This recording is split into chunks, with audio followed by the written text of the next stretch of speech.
नमस्कार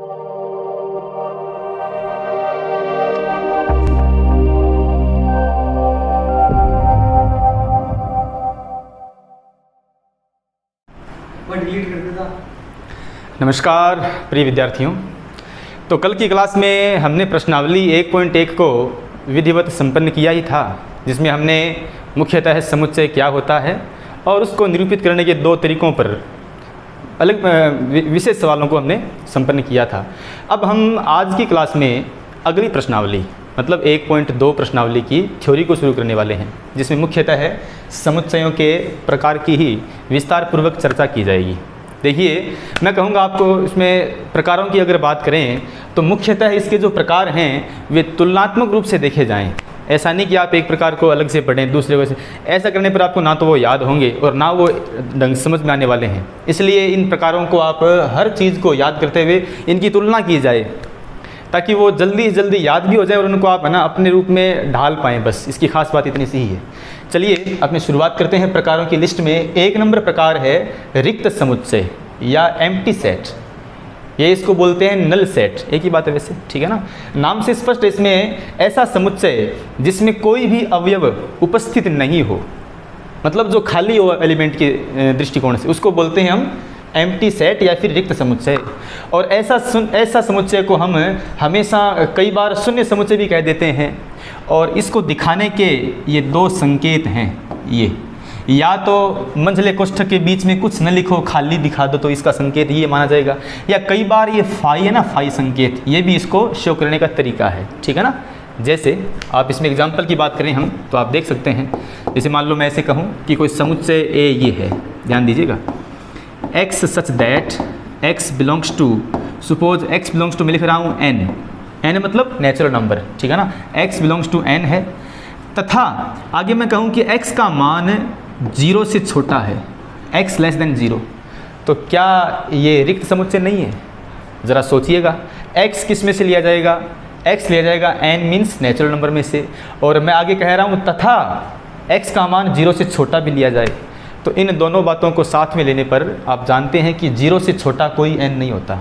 इसका मतलब ये परिणामतः एक रिक्त समुच्चय है, इसमें कुछ भी आना इम्पॉसिबल है।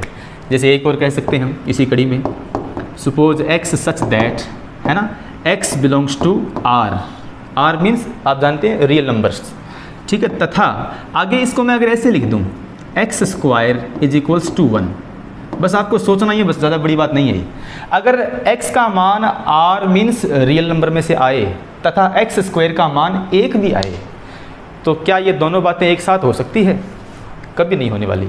अगर x r में से है तो सॉरी, इसमें एक बात मैं भूल गया, इसमें लिया जाएगा -1। अब इसको ज़रा सोचिएगा, एक पर तो सिंपल सा ही था ना, x स्क्वायर का मान क्या -1 है, तो अगर इसकी x की स्क्वायर माइनस में आ गई, तो आप सब जानते हैं कि किसी भी संख्या का स्क्वायर माइनस में होता नहीं है, और यदि आप इसका स्क्वायर माइनस में लेते हैं तो ये एक इमेजनरी नंबर है, रियल नंबर नहीं है ये।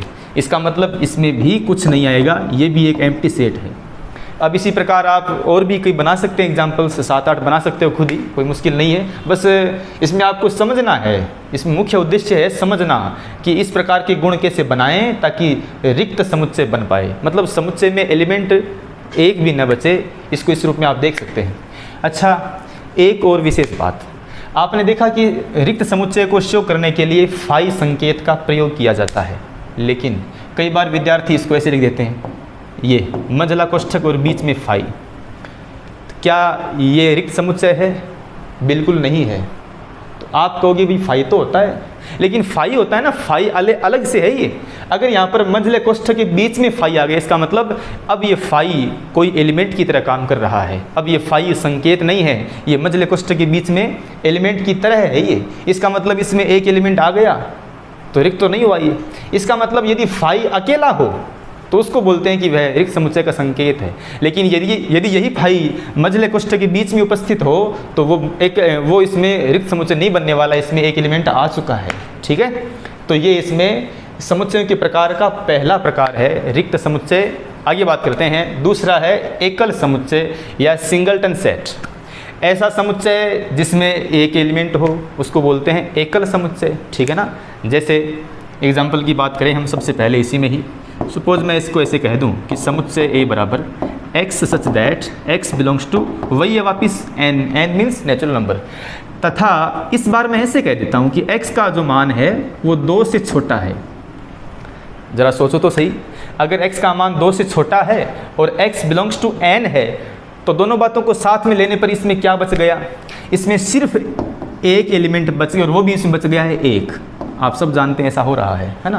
तो इसमें एक एलिमेंट इस गुणधर्म से आ रहा है, इसको बोलते हैं एकल समुच्चय। जैसे एक और ले लीजिए भले, समुच्चय b है। सपोज ऐसा कह दूं मैं कि x such that x belongs to, इस बार ले लेते हैं z, है ना, z मीन्स इंटीजर्स, तथा आगे मैं इसको ऐसे कह दूं कि 2x माइनस 1 इक्वल्स टू, या 2s माइनस 4 कर दीजिए भले, 2s माइनस 4 इक्वल्स टू 0, ऐसा कर सकते हैं। तो क्या यह भी एकल समुच्चय का निर्माण नहीं करेगा? x का मान z में से आना चाहिए, ठीक बात है, लेकिन x का जो मान है वो इस गुणधर्म के द्वारा भी प्राप्त होना चाहिए। गुणधर्म क्या है? इक्वेशन है ये, इसका हल करने पर x का मान क्या आएगा? 2 आएगा। तो कह सकते हैं कि इसमें भी एक एलिमेंट है, हालांकि एलिमेंट 2 है पर एलिमेंट की संख्या 1 आ गई ना, इसमें मतलब सिर्फ संख्या से था, इसमें केवल एक संख्या वाला एलिमेंट होना चाहिए। तो इसमें आप देख पा रहे हैं कि अगर कोई समुच्चय में केवल एक एलिमेंट उपस्थित हो तो उसको बोलते हैं कि वह एकल समुच्चय है। जैसे ये है फाई वाला, ये एकल होगा पक्का, रिक्त नहीं होगा, इसमें केवल फाई एलिमेंट आ चुका है, जो फाई इसमें एलिमेंट है फाई, है ना। तो आप देख रहे हैं कि इन दोनों में अंतर क्या है, यदि एलिमेंट से मुक्त हो तो उसको बोलते हैं रिक्त समुच्चय, और अगर एलिमेंट एक हो तो उसको बोलते हैं एकल समुच्चय। ठीक है, अब आगे बात करते हैं इसी कड़ी में, देखिएगा आगे है तीसरा प्रकार परिमित समुच्चय, मतलब कि फाइनाइट सेट। नाम से स्पष्ट है, ऐसा समुच्चय जिसमें आने वाले एलिमेंट की संख्या सीमित हो, परिमित हो, उसको बोलते हैं परिमित समुच्चय।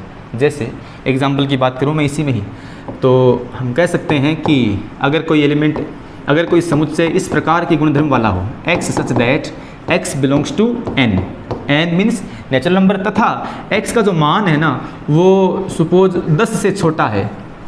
तो आप सब देख रहे हैं कि 10 से छोटा n सिर्फ सीमित है, वो 1 से 9 तक अंक आएंगे, वो निश्चित बात। इसका मतलब ये एक परिमित समुच्चय हो गया। इसी कड़ी में मान लो इसको मैं ऐसे कह देता क्या कि x such that x belongs to, इस बार ले रहा हूँ मैं z, है ना, तथा आगे मैं कह रहा हूँ कि x square is less than equals to 4। तो क्या यह परिमित समुच्चय नहीं है क्या? बिल्कुल है। आप जानते हैं कि इसमें हमने ये सवाल भी किया था पहले प्रश्नावली में ही, इसमें सिर्फ 5 एलिमेंट आएंगे, -2, -1, 0, 1, 2। आप जानते हैं क्यों आएंगे ये सब, और जेड में सब जानते हैं 500 होते भी हैं।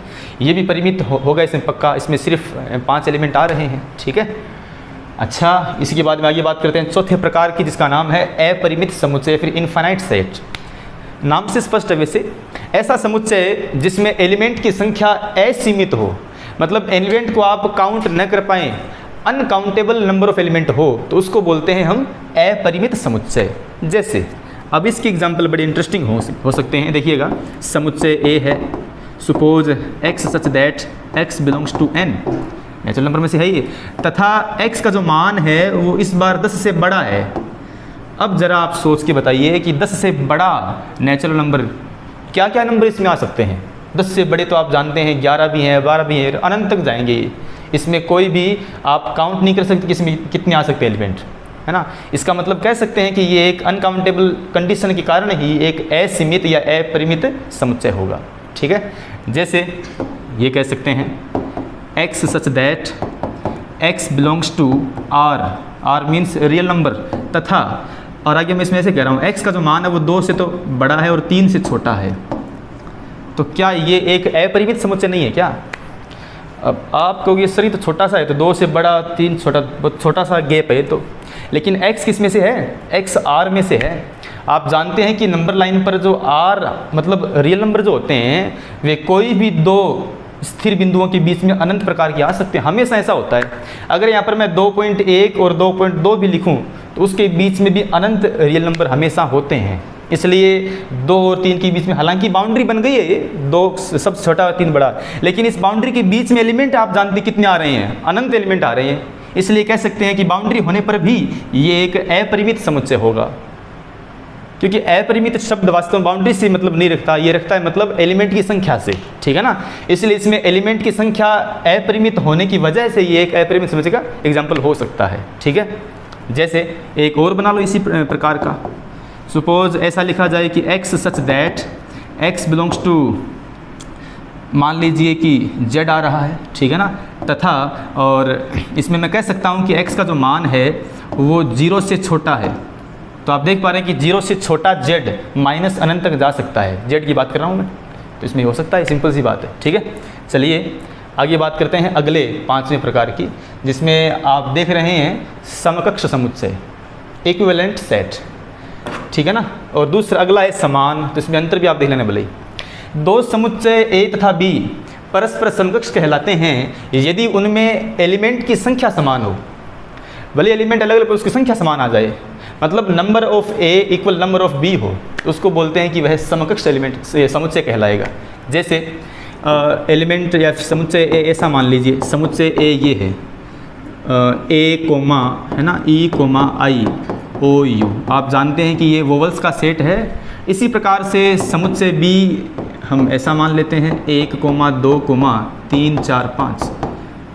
अब हालांकि इन सेट में तो कुछ भी कॉमन नहीं, एलिमेंट तो बहुत अलग अलग हैं, लेकिन एलिमेंट्स की संख्याएं बराबर हैं। इसके भी एलिमेंट 5, इसके भी 5, इसका मतलब यहाँ पर number of elements A equals to number of elements B आ रहे हैं। इसका मतलब कह सकते हैं कि ये जो समुच्चय हैं वो समकक्ष कहलाएंगे। मतलब इसमें केवल एलिमेंट की संख्या देखनी होती है, ये केवल मतलब प्रकार तो बनाए गए, इसमें कोई ज़्यादा बड़ी बात नहीं है। एलिमेंट की संख्या देखने से अगर बराबर आए उसको बोलते हैं समकक्ष एलिमेंट या सेट हो सकते हैं वो, ठीक है। इसके बाद में आगे छठा है समान समुच्चय, इक्वल सेट। अब समान में देखिएगा, दो समुच्चय A तथा B परस्पर समान कहलाते हैं यदि समुच्चय A का प्रत्येक अवयव समुच्चय B में हो तथा समुच्चय B का प्रत्येक अवयव समुच्चय A में हो। कहने का मतलब यह है कि दोनों में समान एलिमेंट, अब दोनों में समान को लिखने का तरीका है ये कि A के सारे एलिमेंट B में हो और B के सारे A में, इसका मतलब बराबर हो, सीधी सी बात है ना। तो कह सकते हैं कि यदि मैं ऐसा कह दूं कि A है ना, A वो पूरा का पूरा B में है, मतलब A contents in B, A पूरा का पूरा B में शामिल है तथा B जो है वो पूरा का पूरा A में शामिल है, ऐसी मतलब दोनों बातें हो, तो कह सकते हैं कि इसका मतलब यही हुआ कि वो दोनों बराबर हैं, क्योंकि ऐसा हमेशा बराबर होने पर ही होगा।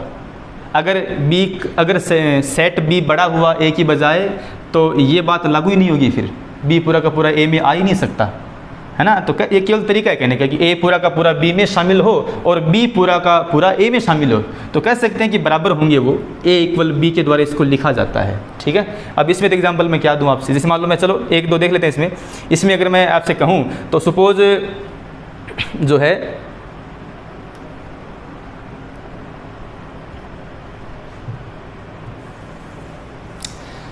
इसमें दो बना लेते हैं पहले। मान लो इसमें जो है समुच्चय A ऐसा बना लीजिए भले, x such that x belongs to n, है ना, तथा x का जो मान है वो 3 से छोटा है, ऐसा मान मतलब 1, 2 आएंगे इसमें सिर्फ। और समुच्चय B है ना, ये ऐसा बना सकते हैं कि x such that x belongs to z, है ना, x का मान z में से आता है, तथा आगे मैं इसमें कैसे कह रहा हूँ कि x का जो मान है वो 0 से तो बड़ा है और 4 से छोटा है। तो क्या आप समझ गए कि समुच्चय A और समुच्चय B में एलिमेंट समान ही होंगे। अब यदि x बिलोंग्स टू n और n का, इसमें x का मान 3 से कम, मतलब इसमें एलिमेंट आ गए सिर्फ 1 और 2, 3 तो आएगा नहीं, इसमें 3 शामिल नहीं है इसमें।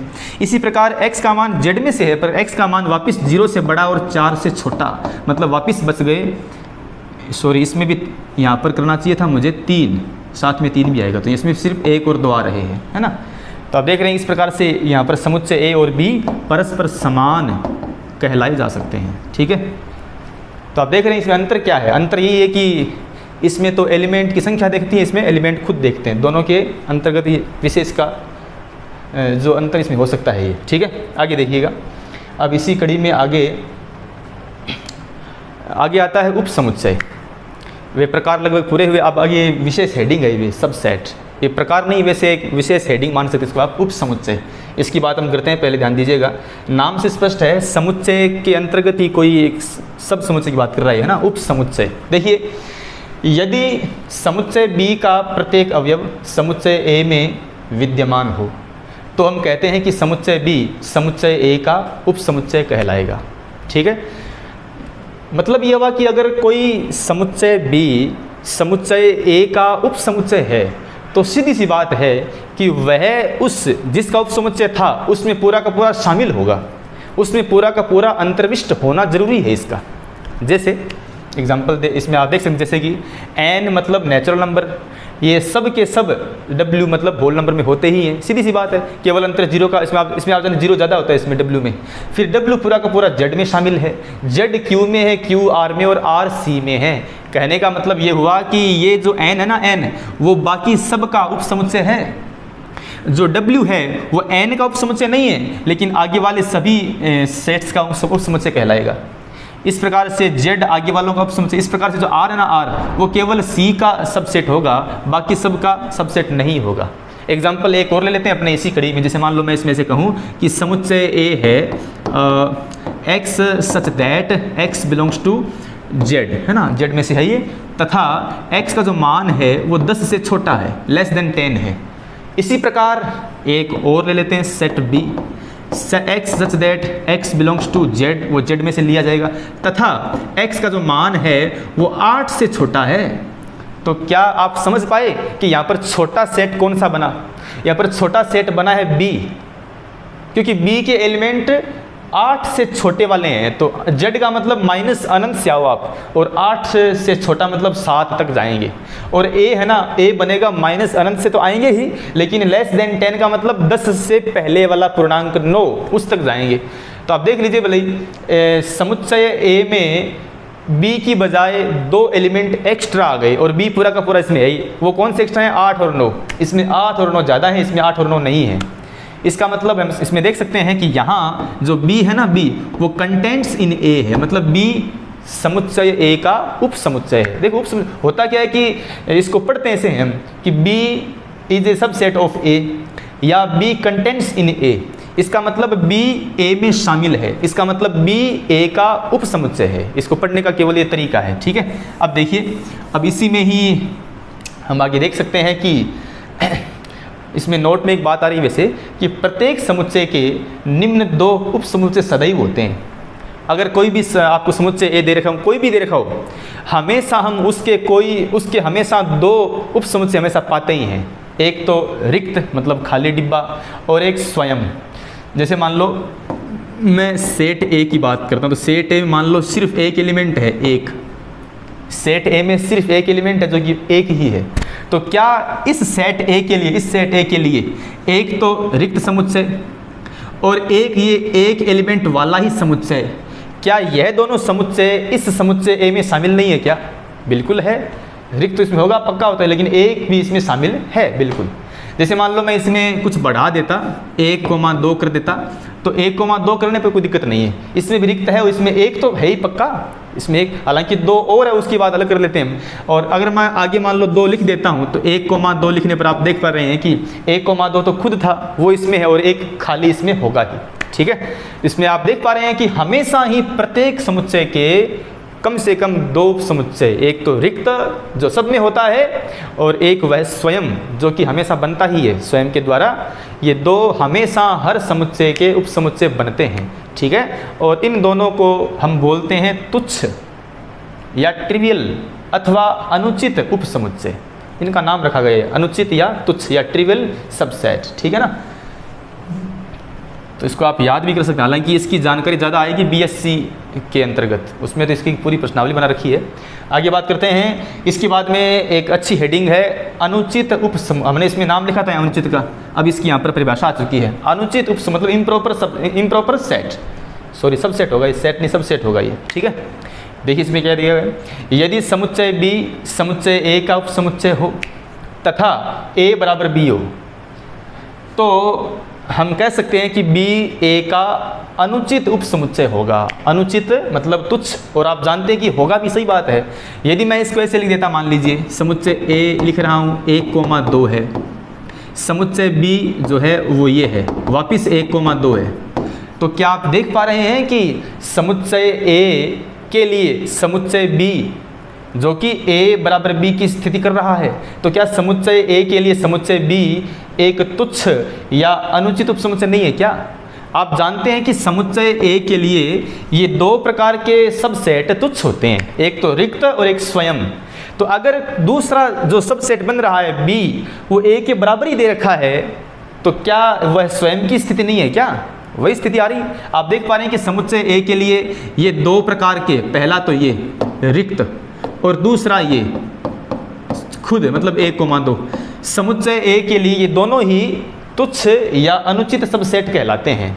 तो अगर मैं इसको ऐसे कह देता कि बी सबसेट जो बी था वो ए के बराबर है, मतलब कि स्वयं की बात कर रहा हूँ मैं, तो क्या वह तुच्छ या ट्रिवियल सेट सबसेट नहीं है क्या? वही तो होगा पक्का। इसका मतलब इसको एक और रूप में कहा गया है। बस बात तो यही है कि अगर ए या अगर बी समुच्चय ए का उपसमुच्चय हो और दोनों आपस में बराबर भी हो तो कहते हैं कि वह समुच्चय बी समुच्चय ए का अनुचित उपसमुच्चय कहलाएगा। रीजन है ये दोनों में से किसी एक का विद्यमान होना। ठीक है, आगे इसमें देख सकते हैं कि नोट में कि यह स्थिति तब प्रकट होती है जब ए व बी दोनों ही एक दूसरे के उपसमुच्चय हों। आप जानते हैं कि दोनों ही बराबर, इसका मतलब आपस में सबसेट होंगी वो। इस कंडीशन का रीज़न यहाँ पर ये माना गया है, आपस में एक इक्वल होने का। ठीक है, अर्थात हम कह सकते हैं कि ए पूरा का पूरा बी में शामिल है और बी पूरा का पूरा ए में शामिल है, तो वो दोनों बराबर कहलाएंगे और बराबर होते ही वो क्या हो जाएगा? ट्रिवियल या फिर अनुचित उपसमुच्चय कहलाएगा। ठीक है, बड़ी आसान सी बात है, बस आपको इसको तुलनात्मक देखना पड़ेगा थोड़ा सा ताकि इसको आप याद कर पाएँ। ठीक है, आगे देखिए, इसी कड़ी में आगे ये दो परिभाषा और आ रही है जो बहुत काम की है, जो पिछले के ऊपर डिपेंडेंट ही है। ये नाम है उचित उपसमुच्चय। पहले आपने पढ़ा अनुचित को, अब पढ़ रहे हैं उचित उपसमुच्चय, मतलब प्रॉपर सेट को। प्रॉपर सबसेट होगा यहाँ पर, प्रॉपर सबसेट होगा, सेट नहीं सबसेट। ठीक है, इसकी देखते क्या इसमें दिया गया है। यदि बी समुच्चय ए का उपसमुच्चय हो तथा ए इज नॉट इक्वल बी हो, वहाँ था इक्वल का चिन्ह, यहाँ पर नॉट इक्वल बी हो, तब बी को ए का उचित उपसमुच्चय कहते हैं। एग्जाम्पल ले लेते हैं, ये तो बड़ा आसान समझना है, वैसे उसका अपोजिट करना है। जैसे मान लो समुच्चय ए है ये 1,2,3 4 ले लेते हैं वैसे, है ना। समुच्चय बी ऐसा ले लीजिए 1,2 फिर 3 तक बढ़ा सकते हैं, बराबर नहीं करना है बस। तो आप देख पा रहे हैं कि समुच्चय ए जो है, यहाँ पर मैं समुच्चय ए की बात कर रहा हूँ। समुच्चय ए की आप जानते हैं दो प्रकार के तुच्छ उपसमुच्चय होते हैं। एक तो होता है रिक्त, खाली मंझला कोष्ठक, और एक होता है इसमें स्वयं मीन्स ये चारों एलिमेंट्स ही 1,2,3,4। तो आप जानते हैं कि समुच्चय ए के लिए ये दोनों तुच्छ उपसमुच्चय कहलाते हैं, अनुचित कहलाते हैं, और इन दोनों के अलावा जो बाकी बचते हैं वे सभी उचित कहलाते हैं। तो बड़ी आसान सी बात है, ये जो बी उपसमुच्चय बन रहा था इसमें, ये ए के बराबर तो नहीं है, और बराबर नहीं होने के सिद्धांत से कह सकते हैं कि तुच्छ में से नहीं होगा ये। इसका मतलब फिर बचा क्या? फिर बचा अतुच्छ, मतलब कि उचित है। तो इसमें इसको बोलते हैं वैसे उचित। रीजन क्या है कि ये इसके बराबर नहीं होने से इसमें से कोई एक भी बना नहीं था ये। अगला प्रकार है अधिसमुच्चय सुपर सेट। देखते हैं इसमें क्या है। यदि बी समुच्चय ए का उचित उपसमुच्चय हो, उचित हो, तो समुच्चय ए को समुच्चय बी का अधिसमुच्चय कहते हैं। बड़ी आसान सी बात है वैसे ही।